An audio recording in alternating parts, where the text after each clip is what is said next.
자, 똑똑해지는 방송 채널 제네시스 박입니다. 최근 부담부 증여가 굉장히 이슈가 높죠. 실제 부담부 증여 건수도 늘어졌고 그에 따라서 관련된 세무조사, 세무검증 건수도 많이 늘어났습니다. 자, 그런데 부담부 증여가 아주 좋은 절세 팁이긴 하지만 무조건 좋은 건 아니에요. 자, 거기에 대해서 이게 막연하게 알고 계신 분들도 많이 계셨을 텐데 오늘 기사는 현직에 계시는 세무사님께서 써주신 글인데 실제 계산 사례까지 쫙 나와 있습니다. 그래서 이거 보시면은 거의 부담부 증여는 요 기사 하나로 끝날 수도 있지 않을까 해가지고 제가 오늘 가져왔습니다. 명절 연휴 전날인데도 불구하고 많은 분들이 참석해 주셔서 감사 말씀 드리고요. 자, 어떤 내용인지 한번 보도록 할 건데 일단 출처 먼저 밝히고 보도록 하겠습니다. 자, 조세일보, 새해 복 많이 받으세요. 이렇게 나와 있네요. 여러분들 새해 복 많이 받으시고요. 조세일보에 나온 기사고요. 2021년 2월 9일자 아주 따끈따끈한 기사입니다. 그래서 고경희의 상속증여세 핵심 가이드라는 기사인데 아마 밑에 이렇게 그렇죠. 여기 있어요. 광교 세무법인 도곡지점이랍니다. 고경희 대표 세무사님 계시고 혹시 부담부증여로 내가 상담을 받고 싶다 하신 분들은 여기 세무사님 사무실 찾아가시면 될 것 같습니다. 제가 뭐 이렇게 소개한다고 해서 제가 뭐 대가를 받거나 그런 거 일도 없습니다. 자, 좋은 기사 써주셔서 감사하다는 말씀에서 이렇게 좀 소개 한번 해드렸고요. 자, 여기 보시면은 자, 읽어볼게요. 최근 아파트 등 주택 가격의 폭등으로 정부가 부동산 대책의 일환으로 다주택자들은 양도세 중과세 및 보유세 강화 정책을 펴고 있어서 다주택자들은 안절부절 못하고 있는 실정이다. 그러니까 이제 배경 설명을 넣으신 거죠. 그런데 우리 똑똑한 방송 듣고 계시는 여러분들, 특히 멤버십인 절친분들은 다 아실 텐데 여기 보시면은 양도세 중과란 건 뭐예요? 장기 보유 특별공제를 안 해줍니다. 아무리 오랫동안 갖고 있었다고 하더라도. 자, 그리고 기본 세율 6에서 이제 올해 45까지 올라갔죠. 이 기본 세율에서 추가 과세, 즉 가산 세율이 들어갑니다. 아시겠죠? 네, 그래서 가산 세율이 들어가는 거, 요 두 가지가 이제 양도세 중과가 들어가는데 여기에 보유세 강화 정책을 펴고 있는 거죠. 그러니까 굉장히 사실 이 정부가 다주택자들 압박을 하고 있는 거예요. 다주택자들이 집을 안 팔고 가만히 있으니까 계속 보유세를 올려가지고 이리로 안 팔 거야 라고 하고 있는 거고. 맞죠? 자, 그래서 이제 다주택자들 중에 일부가 에이, 너무 보유세가 세니까 이제 좀 팔아야 되겠다고 했더니 그동안에 얻은 시세 차익을 전부 거의 정말 환수해가는 양도세 중과가 들어가는 거고. 정말 진퇴양난, 사면초가라는 말이 떠오르는데, 자, 지금 그런 상황을 좀 쓴 거죠. 자, 보유한 주택 중 한 채를 양도하자니 이 말입니다. 네. 특히 조정대상 지역 내에 있는 아파트의 경우에는 지난해 대비 종부세, 보유세죠. 대략 2배 이상이 상승할 것으로 예상되고 있는데 앞으로 더 늘어날 거예요. 공시가격 현실화율에 따라서 공시가격이 계속 올라가니까. 그래서 다주택자들은 그대로 보유해서 종부세를 부담하거나 양도세를 중과받느니 차라리 자녀한테 증여하자. 이렇게 되는 거죠. 그래서 다주택자들 같은 경우에는 빠져나갈 수 있는 출구가 해당 주택을 매도하거나 아니면은 임대주택으로 등록해야 되는데 임대주택 등록을 하자니 아파트는 이제 막혀버렸고 팔자니 양도세가 너무 많이 나오고 그러니까 남은 유일한 방법이 증여밖에 없는 거죠. 자, 그런데 다주택자들이 1주택을 자녀들에게 증여할 때 대개 그 주택에는 임대차 계약이 체결된 경우가 많겠죠. 그래서 부담부 증여를 고민하지 않을 수가 없는데 과연 부담부 증여가 얼마가 절세가 되는지 살펴보자는 거예요. 자, 여기 사례를 여러분들이 조금 잘 기억해 주셔야 되는데 글씨가 약간 작죠. 요렇게 좀 볼까요? 이게 더 나으려나요? 네, 요렇게 좀 보는 게 낫겠네요. 자, 사례 한번 좀 봐주세요. 자, 아파트 조정대상 지역 소재고 시가가 16억, 그리고 담보된 채무액은 전세금 8억, 그리고 취득가는 10년 전 취득에서 5억 원, 필요경비 포함, 그리고 부모가 자녀, 최근 10년 증여받은 사실 없음. 이거 왜 중요합니까? 10년 동안에 증여받은 거 합산해서 증여세 나오잖아요. 그쵸? 그리고 35세라는 건 왜 중요하죠? 35세라는 거는 세대 분리가 가능하고 저 정도면은 소득이 설령 없다 하더라도 별도 세대 인정받을 수도 있잖아요. 그리고 통상적으로는 35세 정도 되면은 소득이 어느 정도 있겠죠. 그러니까 세대 분리가 될 수 있다. 요 요건을 하기 위해서 하는 겁니다. 자, 요거 기억하셔야 되는데 기억하셔야 돼요. 요 사례를 가지고 과연 부담부 증여를 하는 게 좋은지 안 좋은지 이거 보겠습니다. 오늘은 계산까지 나오기 때문에 굉장히 좋은 내용이에요. 보세요. 자, 부담부 증여란 뭐냐면 증여재산에 증여일 현재 담보된 증여자의 채무가 있는 경우로서 그 채무를 수중자가 인수한 사실이 좀 약간 말이 어렵죠. 자, 일단 증여자는 뭡니까?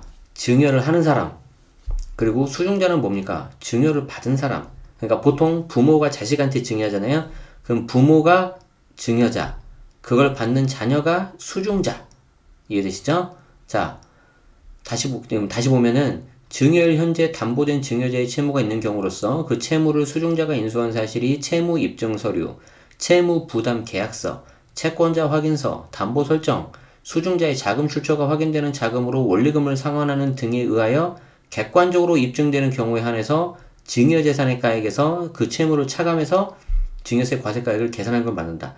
말이 되게 어렵죠? 말이 되게 어려운데 이제 꼼꼼하게 하시려고 이렇게 세무사님 이렇게 쓰신 건데 우리는 어떻게 이해하면 되냐면은 넘겨주는 그 주택 있죠, 주택, 부동산. 그 부동산에 있는 채무가 정말 객관적으로 입증이 되고 그 부동산과 관련된 채무라는 것만 이해하시면 돼요. 자, 그래서 그 핵심 내용이 여기 나와 있습니다. 보통 다른 기사에는 요 말이 빠져 있어요. 근데 이 기사에는 되게 꼼꼼하게 잘 돼 있어서 제가 가져왔는데, 자, 부담부 증여로 인정받기 위해서는 다음의 세 가지를 모두 충족해야 된다. 첫째는 증여일 현재 증여재산에 담보된 채무, 즉, 임대보증금 포함. 즉, A라는 아파트를 자녀한테 넘기는데 그 A 아파트 안에 담보된 채무, 그 A 아파트의 어떤 전세 보증금 포함되겠죠. 그죠? 자, 그리고 둘째는 담보되는 해당 채무가 반드시 증여자의 채무여야 돼요. 부모가 그 아파트를 넘기는데 그 아파트의 명의자가 그 부모 이름 꺼야 된다는 거죠. 자, 셋째, 해당 채무를 수중자가 반드시 인수해야 돼요. 자녀. 자, 이건 좀 제가 사례를 써가지고 좀 보여드리는 게 낫겠네요. 이거 좀 말이 좀 어려워서.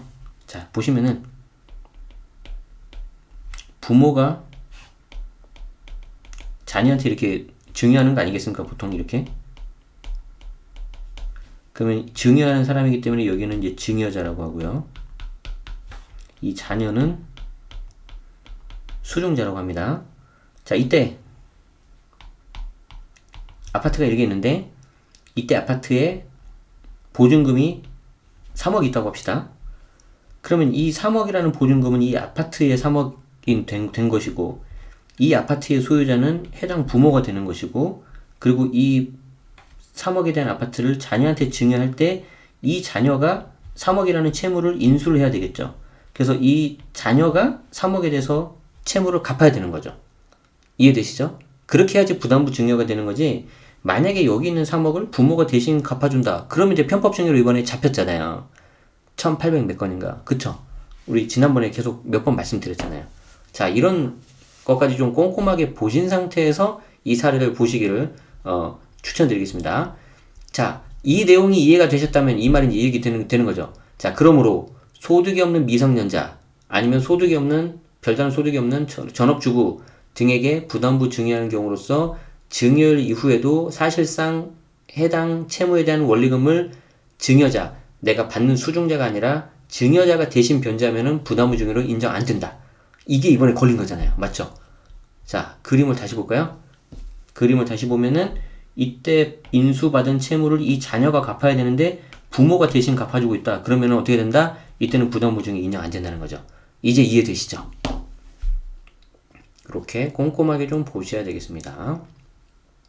자, 부담부 증여에 해당하는 경우에는 수중자가 인수한 채무액을 증여재산가액에서 차감해서 증여세 계산하기 때문에 증여세 측면에서는 무조건 절세가 된다. 증여세 측면에서는. 근데 이게 중요해요. 증여세 측면에서는 무조건 절세가 되는데 부담부 증여가 조심해야 되는 게 증여세하고 양도세가 결합이 된단 말이에요. 그럼 왜 양도세가 나오느냐? 설명드릴게요. 자, 수중자가 인수한 채무액 부분은 소득세법에 따른 유상양도에 해당하므로 증여자에 대해서는 양도소득세가 과세가 된다. 양도소득세를 계산할 때 증여한 자산이 만일 증여자 입장에서 1세대 1주택 비과세 대상에 해당하는 경우에는 증여자에게 양도소득세도 비과세되기 때문에 부담부 증여가 유리하다. 하지만 중과가 되는 1세대 2주택 또는 비사업용 토지의 양도에 해당되거나 과세표준이 5억 또는 10억을 초과해서 42%, 45%의 세율이 적용되는 경우에는 오히려 부담부 증여가 세부담이 훨씬 크다. 이거 굉장히 중요한 내용인데 이렇게만 읽고 넘어가면 여러분들이 좀 어려워하시니까 추가 설명을 드립니다. 자, 아까 그 케이스를 다시 보면 이 아파트가 5억짜리라고 가정하겠습니다. 5억. 5억짜리 아파트를 자녀한테 증여를 하는데 여기 지금 보증금이 3억이 있어요. 그쵸? 그럼 남은 순수한 게 이제 2억이 되지 않습니까?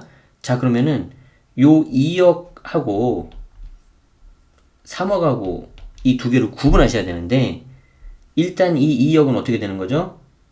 자녀한테 그냥 넘어가기 때문에 얘는 순수 증여 부분이기 때문에 그냥 증여예요. 증여.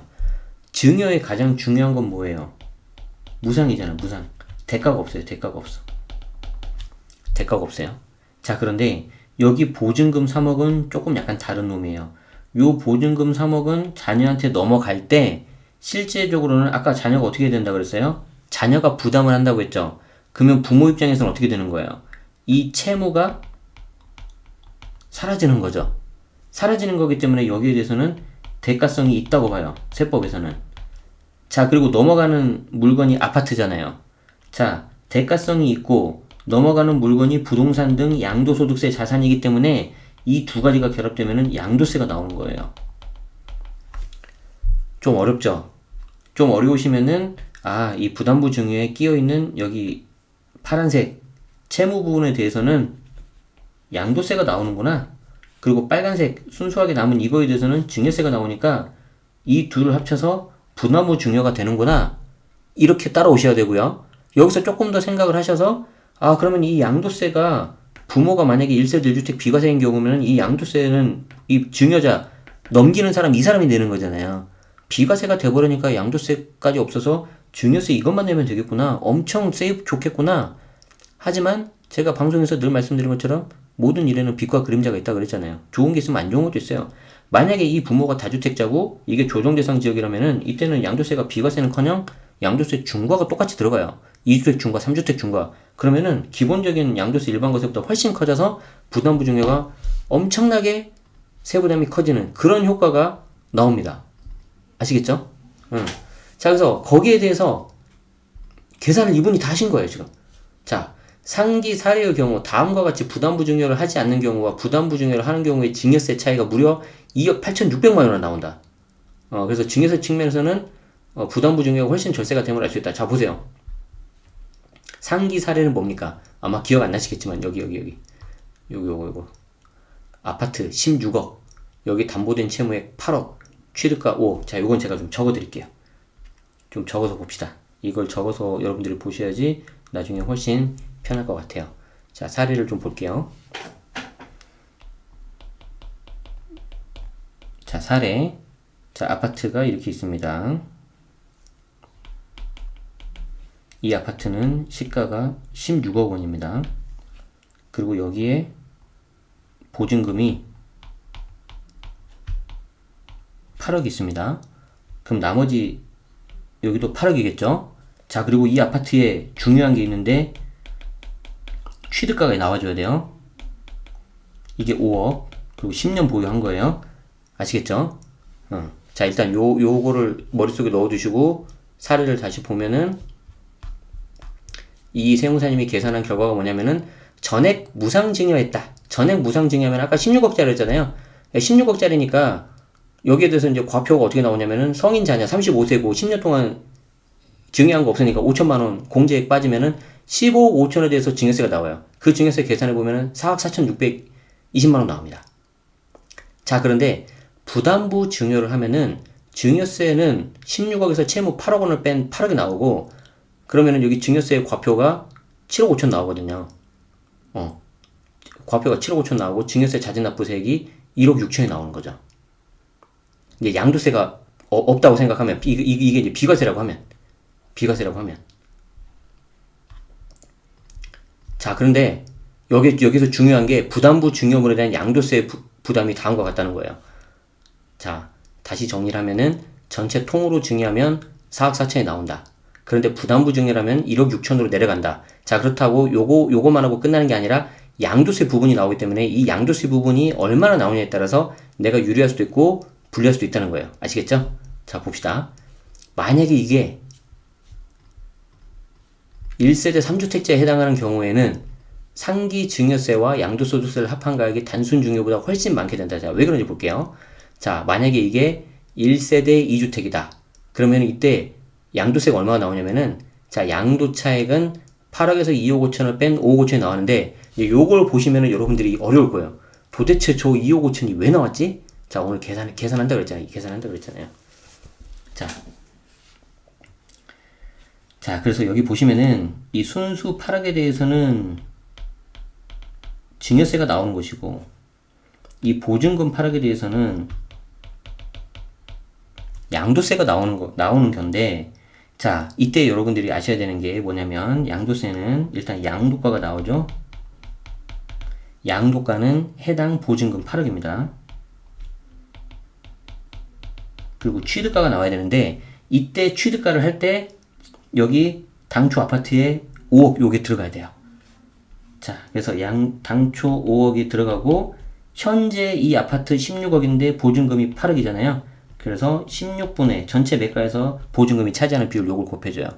그러면 취득가가 2.5억이 나옵니다. 자, 그러면 양도가에서 취득가를 뺀 게 양도 차익이잖아요. 그러면 이게 5.5억이 나오겠죠. 이 5.5억이 요거라는 거예요. 지금 요거. 그리고 과표 250만원 빼고 1인당. 그래서 5억 4,750만원이 나오는데, 이 5억 4,750만원이 비과세가 아니고 1세대 2주택인데 중과가 들어가 버리냐. 아까 조정 대상 지역이니까. 그러니까 여기에 대해서는 세율이 40, 이제 5%가 적용이 되고, 여기에 중과기 때문에 10%포인트가 가산되면은 계산해보면은 이렇게 나옵니다. 지금은 42%로 계산하신 것 같아요. 이 세무사님이. 그럼 이 세부담 합계액이 2억 7,400이 나와버려요. 그러면 이 2억 7,400이 아까 여기 순수 부담부증료 요거랑 합쳐지면은 전액 무상증여하는 경우랑 오히려 더 올라갈 수도 있어요. 이렇게 되는 거죠. 반대로 1세대 3주택 돼버리면은 양도차익은 5억 5천 똑같은데, 과표도 5억 3,750 똑같은데, 산출세액은 여기에 20%포인트가 가산이 되기 때문에 2억 4,900이 아니라 3억까지 올라가고요. 실제 세부담 합계액 지방소득세 합쳐보면은 2억 7천이 아니라 3억 3천까지 올라가요. 6천만 원 더 올라가는 거죠. 6천만 원 정도가. 그러면 이걸 합쳐버리면은 결국엔 어떻게 된다? 단순 증여보다 훨씬 많아져 버리죠. 단순 증여는 여기가 4억 4,620이었는데, 부담부 증여 하면은 여기 증여 1억 6천하고, 아이고, 왜 이거 화면이, 죄송해요. 1억 6천하고 3억 4,400이 합쳐지니까 거의 한 5억 정도 나와버리죠. 5억 정도 나와버리니까 전액 무상 증여하는 것보다 더 많죠. 중과가 들어가 버리니까. 그렇죠. 따라서 부담부 증여가 무조건 유리한 건 아니다. 세부담을 최소화하기 위해서 증여하기 전에 부담부 증여 할 건지, 아니면 여기에 이제 또 중요한 게 뭐가 있어요? 취득세가 나오죠. 취득세 나오죠. 야, 그러니까 이제 계산하는 것도 되게 어려우셨을 텐데, 이제 이것도 따져보셔야 돼요. 여기 보시면은 증여자가 양도세 나오는 거죠. 그리고 수중자는 증여세 나오고 여기에 또 취득세가 들어가요. 그런데 아까 사례에서 보신 것처럼 만약에 이 증여하는 요 아파트가 설령 부담부 증여를 하더라도 3주택 중과, 2주택 중과가 들어가 버리면 양도세가 더 높게 나왔잖아요. 그렇죠? 그런데 또 뭐가 있습니까? 이 아파트가 조정대상 지역이었잖아요. 조정대상 지역이고 16억이니까 공시가격 3억 훌쩍 넘었겠죠. 그리고 다주택자인 상태에서 이거 3억 넘긴 거 증여하면은 증여 취득세가 12% 나와요. 어마어마하게 나와요. 그러니까 지금 이 기사가 다 나왔지만 취득세는 또 빠져있거든요. 그럼 취득세까지 넣어버리면 이거는 토탈 합쳐가지고 계산해보면 완전히 그냥 하면 안 되는 그런 방법이 될 수도 있는 거죠. 물론 그 모든 게 증여세, 취득세가 더 많이 나온다 하더라도 내가 그냥 양도세 중과 맞고 파는 것보다 감내할 만한 수준에서 조금 더 나왔다. 그런데 내가 이거는 팔기 싫다. 그리고 자녀한테 뭔가 해주고 싶다. 그러면 그냥 가는 거죠. 부담부 증여 가는 거죠. 이해되시죠? 그러니까 굉장히 아주 복잡하고 아주 어려운 의사결정이라는 거예요. 이렇게 나왔을 때 세금이 얼마 나옵니까? 라는 거는 여기 계시는 세무사님들한테 가면 끝나요. 뭐 이분들이 전문가니까. 그런데 문제가 뭐냐면은 과연 이 해당 물건의 투자 가치가 어느 정도인지, 내가 이 정도의 세금을 내고 자녀한테 물려줄 만한 좋은 물건인지, 아니면 지금 현금 바꿔서 다른 걸로 대체 투자를 해야 되는지, 이건 여러분들이 의사결정 하셔야 된다는 거예요. 이해되시죠? 자, 그리고 이제 여기에 또 중요한 게 있습니다. 수중자가, 즉 증여를 받는 자가 증여세를 납부할 여력이 없는 경우, 즉 자녀죠. 그때는 부담부 증여 시 양도소득세는 수중자가 아닌 증여자가 납부하는 것에도 의미가 있다. 그러니까 아예 증여해주는 사람이 세금까지 내주라는 거예요. 그런데 중요한 건 뭐다? 아까 위에서 보셨죠? 소득이 없는 미성년자, 전업주부 등에게 부담부 증여를 하고 그 채무액, 이 경우에는 이제 보증금이 되겠죠? 그 보증금을 증여받은 사람이 갚지 않으면은 이때는 부담부 증여 인정 안 되고 편법 증여로 봐서 세무조사 받을 수도 있어요. 이해되십니까? 네. 이렇게 하시면 되겠습니다.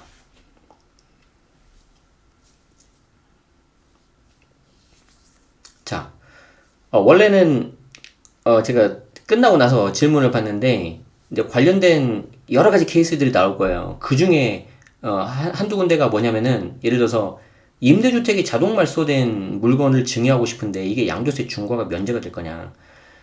지금 질문 주신 분은 이제 제 그 채널의 멤버십 절친 분이신데 보니까 최근에 오신 것 같아요. 2월 28일까지 1월 멤버십 특강을 보실 수 있으니까 빨리 지금 가서 보세요. 왜냐하면 임대주택, 등록 임대주택에 대해서 제가 어떻게 활용하는지 제가 지난달 1월달 특강에 새벽 1시 넘도록까지 제가 말씀드린 게 있단 말이에요. 저렇게 단순히 자동 말소 됐으니까 중과 되냐 안 되냐 이거는 제가 다 못 드린다 그랬어요. 여러 가지 요건을 맞추셔야 돼요. 특강 들으신 분들은 기억하시죠? 그쵸? 양도세, 비과세 계산할 때 등록 임대주택이 주택세에서 빠지냐? 이런 질문을 아직까지 하시면 정말 큰일 납니다. 왜냐하면 제가 제 블로그에서 정말 거짓말 안 하고 제가 수십 번은 말씀드린 것 같아요. 제 유튜브도 마찬가지고. 임대주택 등록했다고 주택수 빠지는 거 아니라고 말씀드렸죠. 딱 하나 있다고 했죠. 거주주택 비과세 특례. 임대사업자 거주주택 비과세 특례. 그 경우에만 빠질 수 있다고 했어요. 근데 그 요건이 굉장히 복잡하기 때문에 그것도 설명되면 그 설명만 한 10분 이상 걸려요. 그러니까 일단 조심하셔야 된다. 아시겠죠? 임대주택 등록 말소된 경우는 그냥 자동 말소된 게 중요한 게 아니고 등록했을 당시 세법에서 말하는 장기 임대주택 요건을 갖춰야 돼요. 장기 임대라고 하니까 뭐 8년으로 생각하시는 경우가 있는데 그렇지 않고 2018년 4월 전이라면 5년만 등록 의무 임대 하셔도 되고요. 민간 단계로도 하셔도 되고 중요한 게 뭐냐면 등록 당시 임대 개시 당시 기준시가가 6억이야 3억이야 맞춰야 돼요. 그런 요건들을 갖추셨다면은 그 중에 자동 말소된 경우에는 양도세 중과 배제가 들어가죠. 그런데 자동 말소가 아니라 자진 말소했다. 2분의 1 이상만 임대하고 그래버리면 1년 안에 팔아야 양도세 중과 배제 들어가요. 그거는 제가 이미 1월달 특강에서 충분히 설명드렸기 때문에 그걸 좀 보시는 게 좋겠습니다. 아시겠죠? 네. 오케이. 여기까지 좀 하도록 하겠습니다. 제가 이제 좀 구체적인 질문이 여기 막 들어가 버리면은 해당 영상이 그렇지 않아도 막 복잡하고 어려운데 약간 좀 그럴 수가 있어서 제가 보통은 라이브 이거 끝나고 나서 이제 따로 봤거든요. 그러니까 그때 좀 질문해 주시면 좋겠고요. 우리 멤버십 분들은 2월 25일 날 특강을 하니까 그때 제가 끝날 때까지 제가 다 있잖아요. 새벽 넘더라도 그러니까 그때 질문 주시면 될 것 같습니다. 자, 어쨌든 부담부 증여 굉장히 어렵고 복잡한 거 느끼셨죠? 그리고 양도소득세, 증여세, 취득세 각종 세금에 대해서 다 알고 있어야지 그걸 종합적으로 된단 말이에요. 그리고 거기에 더 어려운 게 뭐예요? 해당 물건의 투자 가치. 그런데 여러분들이 상식적으로 생각을 해보세요. 해당 물건의 투자 가치가 높은 거일수록 증여를 하고 싶겠잖아요. 근데 증여 건수가 역대 최대라는 건 무슨 말이에요? 내가 집을 팔자니 양도세도 많이 나오고 보유세도 부담이 되긴 하지만 큰 틀에서는 증여가 많이 일어나는 곳에서는 이 물건은 최소한 5년 정도는 들고 가도 괜찮은 물건이야 라는 자신감이 있으니까 증여를 하는 거예요. 왜 5년인가요?